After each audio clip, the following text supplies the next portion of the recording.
Good afternoon, everyone. We are from Group 10. Our group consists of Vanda Nurutami, Tahta Aulia Pangestika, Dindalana Estetika, and Nadia Istighfari Hidayat. Today, we would like to present about enemies of effective news style. In modern news communication, what are the principal obstacles to an effective style in the writing of news? They can be listed quickly. The first one is haste, the urge to speed. And the second is laziness, the energy-saving shortcut. And the third is carelessness, the copy that will catch it. And then following facts in writing, going down the well-worn track. And the last is overwriting, reaching for effect. The urge to speed.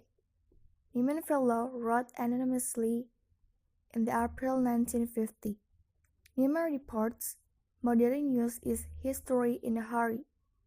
The haste that is today characteristic of most news handling will always be an enemy of the greatest effectiveness in writing. Experience almost always reduces of the speed. The more often a news writer faces a deadline, the more his relaxation as he watches its approach, and the less tense and nervous his mood. The pressure of speech is a constant in news communication, one with which its toilers must learn to live and prosper. It's all too easy to let today's carelessness, indulge in the name of emergency, bloom into tomorrow's habit. The energy-saving shortcut. A second kind of haste that makes news writing less effective might be called laziness. It is the haste of the man who can't give patience or time-consuming pens to his work. He is the man always looking for the energy-saving shortcut. This is the tool of the I don't care man, the man who never finds time, the writer for whom it's easier to borrow another's imagination. For example, a news writer for one of the wire services, soon after the Korean War of the 1950 ended, was doing a story about the American soldiers whose experiment in living under Chinese communism had source. They returned to American life, and the news writer called the turncoats. Not a new term, but appropriate and, as the writer used it, colorful. For weeks, as the story developed, every news writer in America referred to turncoats. They were never ex-soldiers, men, or anything else, but always turncoats. In the years that followed, the term was applied lazily in similar news situations because the term raincoats overused by men unwilling to look for alternative quickly rendered it tiresome and flat. A cliché. Look at more examples.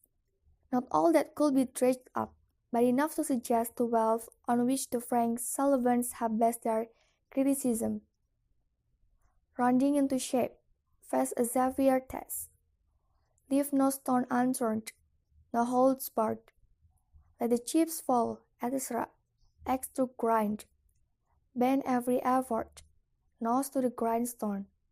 Hand to the plow, shoulder to the heel. Blood and the escutcheon, Benji names. Turkey and the fictions, end of the troll. Dregs of divan, to battle with. Bring home the bacon, pretty cold. Precision is a hallmark of the competent writer. It means that the writer says exactly what he means.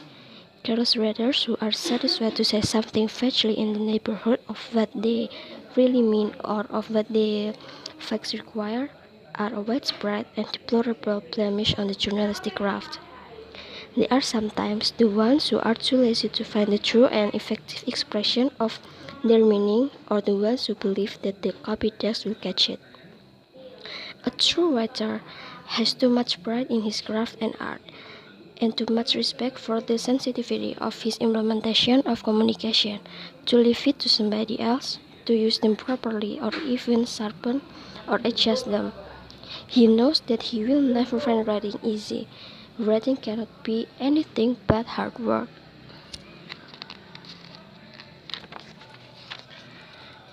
So, what are the principles of writing errors that the copy test has to watch for? The first one is the errors in word usage. It means that the reader should pay attention to the expression that they use, the word class that they use.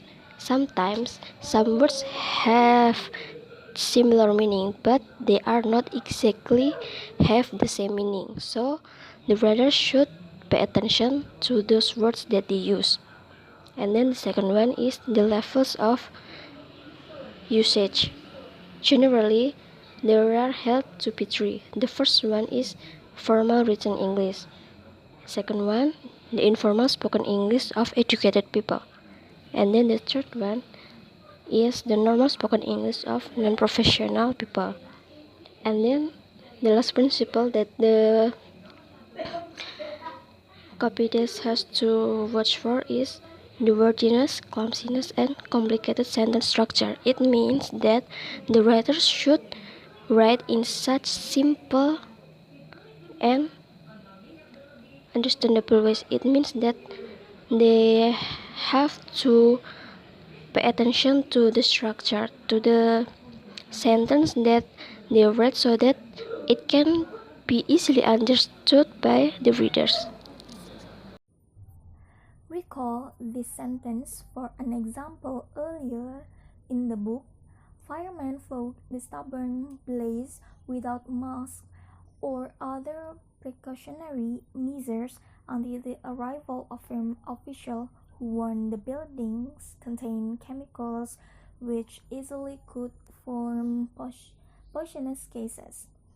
The omission of the word that in this example warned that the buildings probably grows for an effort to obey the junction. Keep it tight. This commandment sometimes leads to confusion, which is more to be shown than the long sentences. The 10 best dressed women, whose annual nomination is a familiar sales promotion of the cloth industry, are selected as well dressed partly because they have abundant equipment, both for contemporary thinking and design. More especially, Time style has had a considerable focus among American writers. Though Time magazine of today does not strain to be different or individual as it did in its first decade or so, some of its private peculiarities have stuck in the habit pattern of careless writers. Among the inverted credit line said dollar Russian is not. This pattern, though Time thought them useful, mannered, and artificial, they have not been accepted into a spoken language and they draw attention on themselves for the wrong reason. Guard similarity against letting the habit of language mangling get control of your writing fingers. Some of America's word workers have seemed in the last quarter century to be irresistibly impelled to a kind of vocabulary simplification that is more often simpleton than simple, a pattern that invents new words to express clumsily concepts already well and honorably represented, that makes noun into verbs that are not needed, that ignore ensemble grammar, compares without comparison, substitutes glibness for telling precision.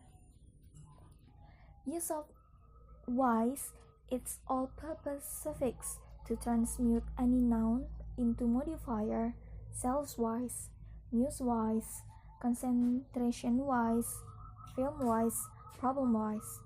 Similar use of is to turn adjective into verbs, finalize, slanderize. Two other paths that bear danger placards are those marked jargon and gobbledygook.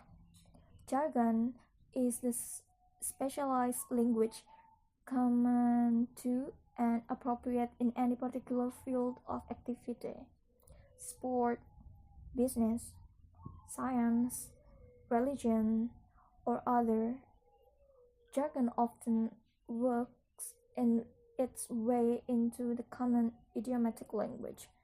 Gobbledygook is the current term that writers and their critics apply to the foggy, pretentious, dubious prose in which so many governmental pronouncements have been cast.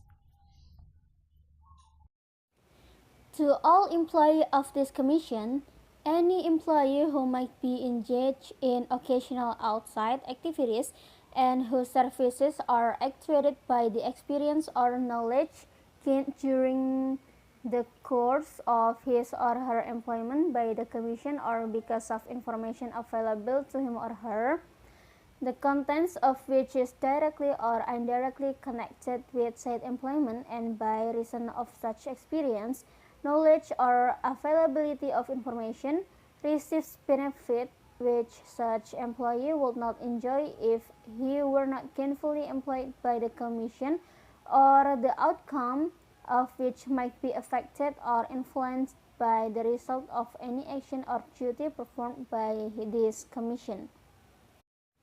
What this appears to mean is something like this. Employees of this commission are forbidden to engage in private business. It might have affected the commission or decisions. Fortunately, the newsman's chief concern with this kind of writing is in trying to understand it and to interpret it to his audience. Reaching for effect. News writing today is relatively little marred by overwriting. Moreover, the effect of news on the air has been salubrious. But every newsman comes now and again on a story with honest emotional values. And if he is alert, he will remember the virtues of understanding. The reader's or listener's imagination, properly and accurately simulated by selection of detail and suggestion of mood and manner, is an important adjunct to every writer's equipment. The old-fashioned sub-story, now rarely seen, was often not always marked by overwriting. The long reach to make sure that no reader, however dull, misses the point is apparent. It is a matter not alone of word choice and wide departure from objectivity, but also of selection of detail that will evoke pity, of emphasis on the superficial dramatic contrast in the new situation, and of the writer's own approach. And this approach to writing is likely to lure all but the sternest character to stereotype. Use of euphemisms. It turns from more than one source is a sin of many careless or tasteless writers. They aren't all journalistic, but the believers in accurate, direct, simple news writing have put their fingers on scores of journalistic euphemisms. Common are those dealing with forms of social behavior, and most frequent among these the words referring to sexual acts. It is clear, however, that the trend is toward a directness of language that is clearing out such overgrowth. Primary in the trend is surely the increasing impatience of the news audience with less than honest language, an impatience nurtured by broader education and its accompanying. The thoughtful and in some cases determined efforts of some newspaper, some broadcasters, and many newsmen have helped the cause. So that's all from our group's presentation. Please feel free to deliver your opinion on the group discussion. So good afternoon and thank you very much.